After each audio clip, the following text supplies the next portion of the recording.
Semana 2 com Jesus.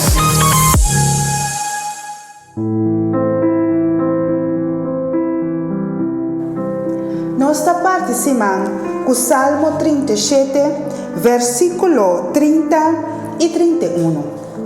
Deus te recompensa bom gente e te castiga malvado. For de boca de gente bondadoso te sale palavra não sabi. Sua língua te papia cos dreche. E te carga lei de Deus em seu coração e seu passo não lo notam balear. Lava-nos que da carga com lei do Senhor de nosso coração, e assina todo o qual que nos papia da palavra de sabedoria.